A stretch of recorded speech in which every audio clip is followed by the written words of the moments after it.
ভাইরে, তামিম ইকবাল কি এখন তারেক রহমানকে ভিডিও কল দিয়ে বলবে না, হ্যালো ভাইয়া, অস্ট্রেলিয়া আমাদের তবলা ফাটিয়ে দিয়েছে, আমাদের স্পর্শকাতর জায়গা দিয়ে খাম্বা রপ্তানি করেছে না, মানে জিতলে যদি প্রধানমন্ত্রীকে কল দিতে পারে তাহলে হারলে কেন কল দিতে পারবে না? চিন্তা করেন ভাই অবস্থা। 2 ইনিংস মিলিয়ে আমরা 200 রান করতে পারি না, ইনিংস ব্যবধানে হেরে বসে আছি। হারবি ভালো কথা, কিন্তু হারার মতো হার তা না করে ইজ্জতের মায়েরে বা পাকিস্তান করে হারার কি দরকার ছিল? প্রথম ইনিংসে 64 রানে প্যাকেট হয়ে গেছি, এতে আফসোস হয়নি, কারণ অস্ট্রেলিয়াও 210 রানে প্যাকেট হয়ে গিয়েছিল। শরীফুল ইসলাম যে বোলিং করেছে তা দেখে মনের কষ্ট দূর হয়ে গিয়েছিল। পুরো অস্ট্রেলিয়াকে একাই খেয়ে দিছে। অস্ট্রেলিয়ার মাটিতে এক ইনিংসে 7-7টা উইকেট পাওয়া এটা এত সহজ বিষয় না। ভেবেছিলাম বাংলাদেশি ব্যাটসম্যান দ্বিতীয় ইনিংসে ভালো করবে, মাগার দ্বিতীয় ইনিংসে 95 রানে প্যাকেট হয়ে গেছে। ফলাফলস্বরূপ অস্ট্রেলিয়া 51 রানে জিতে যায়। 5 দিনের টেস্ট ম্যাচ 1.5 দিনে শেষ করার জন্য অভিনন্দন বাংলাদেশ ক্রিকেট টিম। এখন বাকি দিনগুলো অস্ট্রেলিয়ায় ঘোরাঘুরি করো, বইয়ের জন্য সুগন্ধিযুক্ত সাবান আর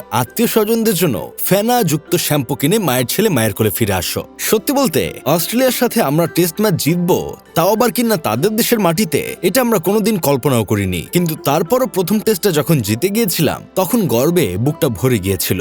ভেবেছিলাম এই জয়ের কারণে আমাদের প্লেয়ারদের কনফিডেন্স বাড়বে, দ্বিতীয় টেস্টে ওরা না জিততে পারলেও ফাইট অন্তত করবে। কিন্তু কে জানতো ওদের ডায়রিয়া শুরু হয়ে যাবে। মিচেল স্টার্ক যতবারই বোলিং করতে এসেছে ততবারই বাংলাদেশের প্লেয়াররা ট্রাউজার করেছে, তার বল চোখেই দেখে নাই। অস্ট্রেলিয়া সিরিজে আমাদের টনটন কুমার দাস 1 রানও করতে পারে নাই। 3 ইনিংস ব্যাটিং করেছে, 3টাতে 0 রানে আউট হয়েছে। আরেক ইনিংসে ব্যাটিং করার সুযোগ পায়নি, যদি সুযোগ পেত তাহলে সেটাতেও 0 রানে আউট হতো। মানুষ তো এমনি এমনি বলে না। লিটন দাস তার ক্রিকেট ক্যারিয়ারে যতবার 0 রানে আউট হয়েছে, মিয়া খলিফা তার পুরো জীবনে ততগুলো কলা খায়নি। লিটন দাসকে বাংলাদেশের ক্লাসিক্যাল ব্যাটসম্যান বলা হয়, তাকে নিয়ে দেশের মানুষের অনেক আশা থাকে। কিন্তু এই বান্দা আয়ারল্যান্ড আর জিম্বাবুয়ে বাদে অন্য কোনো বড় দলের সাথে খেলা হলেই 1 পা উঁচু করে দেয়। বিশেষ মুহূর্তে লিটন দাস সব সময় দুর্বল। বিশ্বাস না হলে তার বউয়ের কাছে খোঁজ নিলেই জানতে পারবেন। টানা 3 ইনিংসে 3 ডাক, সব মিলিয়ে হ্যাট্রিক ডাক। অস্ট্রেলিয়া সিরিজে কোনো রান না করেই লিটন দাস পাচ্ছেন 16 লাখ টাকা ম্যাচ ফি।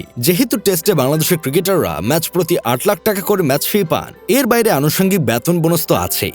1 রান না করেও যদি 16 লাখ টাকা পাওয়া যায় তাহলে কষ্ট করে রান করার কি দরকার? বাংলাদেশ দলে আরেকজন দুধ ভাত আছে, তার নাম হলো সাদমান ইসলাম। এই বান্দাকে মানুষ প্লেয়ার হিসেবে দেখে না, সবাই দেখে কলা গাছ হিসেবে। তার ব্যাট থেকে যত রান আসে মানুষ এটাকে বোনাস হিসেবেই ধরে। জাতীয় দলের একজন ওপেনার ব্যাটসম্যান, অথচ তার ব্যাট থেকে কোনো রানই আসে না। প্রথম ইনিংসে 0 রানে আউট আর দ্বিতীয় ইনিংসে 1 রানে। এইসব দেখে আমার বন্ধু কেরামত বলতেছে, বাংলাদেশের প্লেয়াররা যতক্ষণ মাঠে টিকে থাকে তার চেয়ে বেশি সময় দুর্বল পুরুষরা খাটে টিকে থাকে।